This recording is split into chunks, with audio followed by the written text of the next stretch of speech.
here we have two different horses with two different neck positions, and therefore these two horses will have two different frames. So the problem that we find is that horses with a low neck set, this Parker over here, they are made to go in a position of headset that this horse is capable of doing, but he is not structurally capable of doing. And because of that, you can see on him, he has a complete U-neck, no upper muscling, and no top line muscling. When you look at here, this is Max, who I characterize as a level 4. He has very good top muscling across his whole entire top neck, as well as his top line.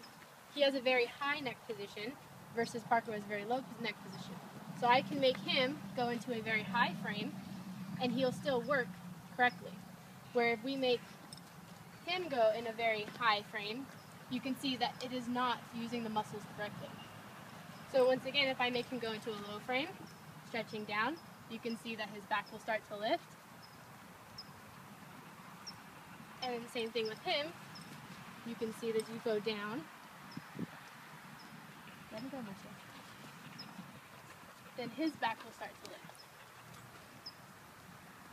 So we always have to make sure when we're trying to develop a true frame that we're actually riding the horses in a frame that is going to develop those muscles.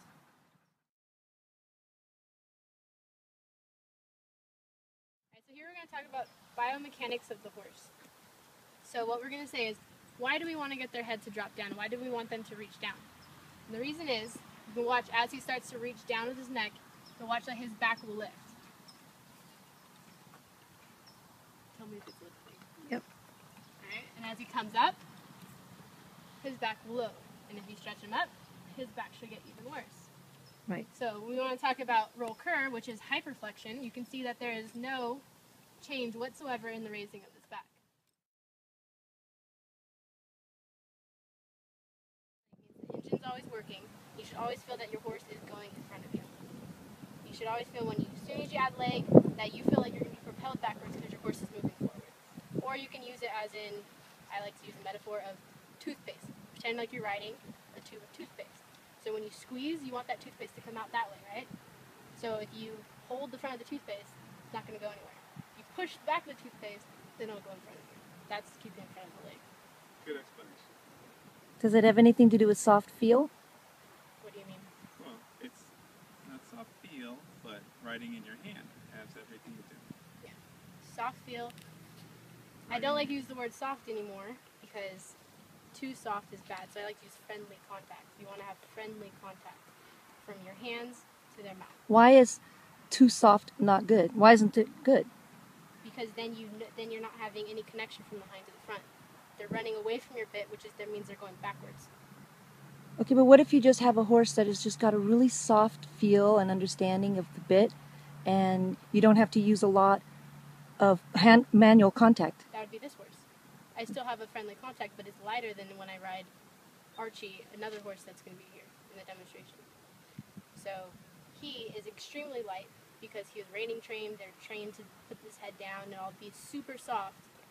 And it just makes me have to ride with a friendlier contact, but it's still a friendly contact, not a soft mouth that is going away from you.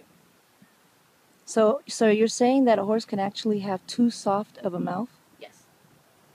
To get the job done, so to speak? To get a friendly contact, they can have too soft of a mouth. Yeah, I think she's saying too soft is really just total evasion. Yeah. As Soft opposed to accepting contact. Friendly contact it may be, but it's still accepting the contact and not running totally away from it. Yeah, so you want to think, we can think of the word soft everybody uses, like when you're doing, the flexion this way and asking for the vertical flexion. That's going to be more responsiveness. You want to make sure that when you pick up the rein. What did you want to talk about him? Okay, so I consider him a level 3 moderate type of muscling and his where he's at in his strength training.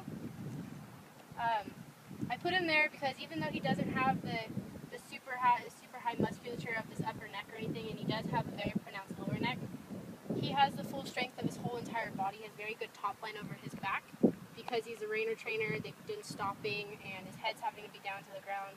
So that's why I put him at a 3. So what I would work on him with is that because he's been worked onto the ground, he's never had to develop his upper neck muscles because he hasn't had to use his neck to lift his back. now what I would work with him to get him to that maximum 4 level is to work his top neck, which already with his training is